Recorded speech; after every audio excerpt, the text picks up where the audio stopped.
Hey everyone, welcome back for another video.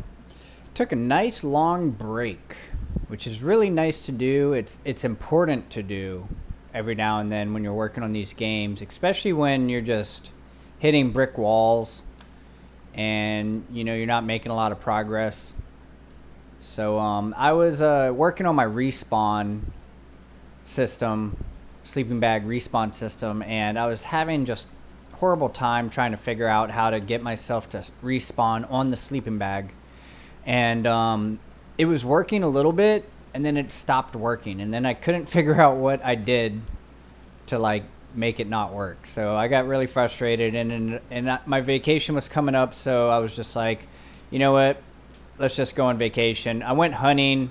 I actually got a really big buck. I got a big old 10-pointer. It was massive. His rack was wider than my shoulders. Biggest buck I've ever got in my life. So that was so fun. I got a ton of deer meat. I got it all back home. Life is good. Got back into the work schedule, and like I just kind of started playing this game, If Sun Sets, which you've probably seen me make some videos for. It's a small development team, and they're like years ahead of where I'm at, but he's working on 4-player co-op, and it was really cool to kind of watch someone who wasn't like way like light years ahead of me, but someone who's a few years ahead of me, maybe 5 or 6 years ahead of me, doing stuff. And I was able to like actually kind of like learn quite a bit from playing his game. So that was really cool. Gave me some new ideas, but like it's time to get back to work.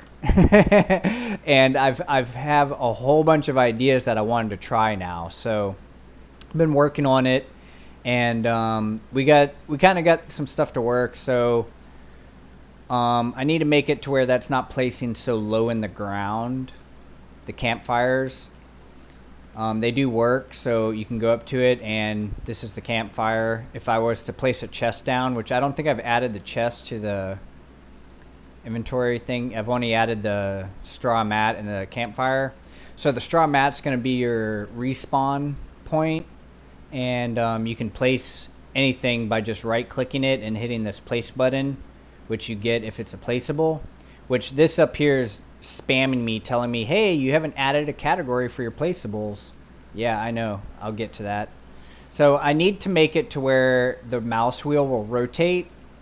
I'm going to start working on that, and I had it to where there was a ghost image, to where it was like a green ghost image when you were placing it, and I don't know what happened to that. I'm going to get that back, and I'm going to obviously have to make it turn red if you're trying to place it like on a wall. Like you can see, we can place it on trees and all kinds of stuff here. And I'm gonna probably try to make it slope with the ground, because like if you try to place it on a slope, half of it sticks into the ground like that. So we'll want to try to place it on a slope, but we also want it to turn red if it's too much of a slope or something, or if it's like a tree or something. So I'm gonna have to figure that out. There was a lot to this respawn menu that I didn't realize I was gonna have to figure out. That like I started doing it, and I'm like, oh wow, I'm gonna have to do that, I'm gonna have to do that, I'm gonna have to do that. I had to add a line trace thing to my game, so like you see, like it gets too far away and it disappears. This is a line trace that goes with the camera, so I had to add that. I had to add this whole thing where the static mesh will actually place in the world like that. I added this really quick where you can place, and if you right click, it will just kind of get rid of it, like as if you placed it, but it doesn't take it out your inventory. So you can just kind of, you're like, oh, I don't want to do this, and then you just right click, get rid of it, go back to normal. I'll have to make something that pops up on the screen that explains all this. That's left click to place, mouse wheel to rotate, right click to cancel. I might add like an E and Q to raise and lower the height. So like there's a whole bunch of stuff I'm realizing I might have to add. So now if we place these, now I was testing it, eating these red mushrooms to kill myself, and then the respawn menu pops up, and then I could test it. I eventually was just like, why don't I just add a key to pop the respawn menu up instead of killing myself every time. Now the kill thing does work where you respawn and all that. So these are, I guess I have 3 sleeping bags down. We have our checkpoint, which for right now this is the only checkpoint. I haven't added anything to update checkpoints yet. So there was a lot more to this respawn thing than I realized. There's like, I have to add actual like areas that you walk into that update the checkpoint. There's just a lot of stuff that goes into this. So this is kind of neat though, right? Like we had that sleeping bag there, we got one here, and then we got that one right here. So that's kind of neat. You know, I can just pull this up. Obviously I won't have that in the game. You'll only be able to do that if you die. But we can kind of almost like fast travel because we can just pull this up, which is really neat, you know. I got the teleporting working. We can kind of see ourselves teleport a little bit, so I'll need to do the camera fade a little bit better. I also got this remove thing to work. So this is another important thing that I didn't realize I was going to have to do. So when you exit the game and come back in, all these things that you placed are just gone, right? So I had to create a separate save and load feature for placeable objects. So like you see, they're gone. Now if we load the game, it's going to detect all the things that we've placed in the game and then load all those again. So I had to create a system to do that. And I had to create a system to do that that also kept it the same in here. So we loaded all those new items, but now like if we wanted to remove them, we need to be able to remove the new ones that we loaded and not the old ones from the last game. So there, it disappeared. This one we can actually watch it disappear. So I got that to work. Obviously the campfires, I have no way to remove those, so I actually have now 2 campfires in my game that I can't remove. I have one up here, and I'm gonna remove this really fast run animation. It's obviously very ugly, but we have this campfire up here that I can't remove either. They do work, you know, like you can open them, and this is that. I'm gonna make some chests that you can place down next. That should be pretty simple to do. I'm gonna make it to where you can rename them. You know, obviously we don't want to pick them up just by going over it like that. But I'm gonna change this to where you can rename the sleeping bag, and to where like if you place, like pretend this is a sleeping bag, if you place it like this, once you place it, it will be like, do you want to name the sleeping bag, you know, what name, and then it'll save the name. I gotta get out of that music. That music is kind of annoying when I'm trying to talk. So yeah, well, we're gonna have to add the renaming menu when you place a sleeping bag. We'll have to there's quite a bit of more stuff we're gonna have to do. I realize, you know, to get rid of these campfires, I'm obviously not gonna want to leave this around forever, so I'm gonna have to come up with something now to get rid of these, because unless I delete my save, these are gonna be here forever. So I was immediately thought I'm gonna need like a building hammer, right? Because I can delete the sleeping bags from the respawn menu, but we don't have a way to delete campfires and chests and all this stuff, right? Like, and we don't want to make a menu to do that. That's ridiculous, and nobody's gonna think that, you know, that's how to do it. So I was thinking if we make a building hammer, right? And let's pretend this is the building hammer, and we equip our building hammer, and now when we walk up to these, we can't open the chest with the building hammer equipped. Okay, this no longer is like open chest. Now we have something different. Because we have a building hammer equipped, we can have something different. And now we can have, you know, we click this and it destroys it and gives us materials back.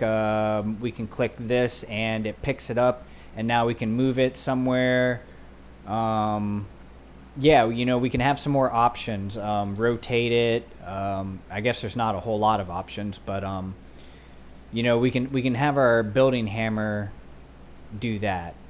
And maybe the building hammer can work with the sleeping bags also, so you can move those around. That way, you know, it's uniform. It will work with anything that we place. We'll just have our building hammer work with that. So, you know, like the I'm gonna say it again. You know, like adding this respawn system to the game. I realized there was a lot more I needed to add than just a respawn system. There was about like 10 things that I needed to add in addition to that. So now that we have these things in the game, it's going to make a lot of the other things that we add a lot easier. So now, like, when I go to add, you know, like all the crafting benches and everything like that, I kind of already have the system in place to do that. And, you know, if I add the building hammer, then basically my whole building system is going to be kind of complete. And maybe I didn't plan on doing that for like a few months, but I kind of need to do it now. Otherwise, we're just going to have these things sitting around here. So I guess that's just, you know, the ups and downs of game development. You know, like I can make a roadmap, but because I don't really know what to expect, you know, like I can't really just follow the roadmap to a T. I'm gonna have to adjust, you know, and kind of go with the flow of everything and just kind of go with the swing of things. And you know, eventually the game will be finished if I just keep working at it, whether I'm going by the roadmap or not. So that's one thing to keep in mind. You know, there's a lot of different paths I can take, and they all end in the same place, which is finishing the game. So that's where we're at. And you know, in the spirit of not making the video too long, we're going to end it here. And I hope you guys enjoyed it. We, you know, have been working on some other things as well, but I realized the save and load feature might not work the way we want it to. What was my button for the menu? I don't even remember. H and P. Okay, because I can't hit escape. So yeah, like when we hit save now, you know, like I kind of have a built-in save into the game. I might not have save slots, because I've been using these save slots for all these different types of saves, like placeable saves and inventory saves and world saves and all this different stuff. So I don't know if I can do those slot 1, slot 2, slot 3. I'm going to try to look into that, but I'm going to have to save all these different things in one of those slots. So I don't know, we might just have one slot for save for now, and then we might just come back to that. I mean, for right now, it kind of just works, you know, like you save, load, I guess. Does this work? Need load menu? Okay, I guess we could kind of tie that in to where it just loads, but I mean, this would just kind of bring you right back to where you are. So I don't know, maybe we just get rid of that button, and this would just be a way to save, like manually save it. And that would be that for now. I was going to try to expand it to where we had save slots. We could have like a slot 1 or slot 2, but I'm not really sure if I can do that the way I've been doing my saves. We might just come back to that way down the road. But that's it for now. Stay tuned for the next video, guys. Later.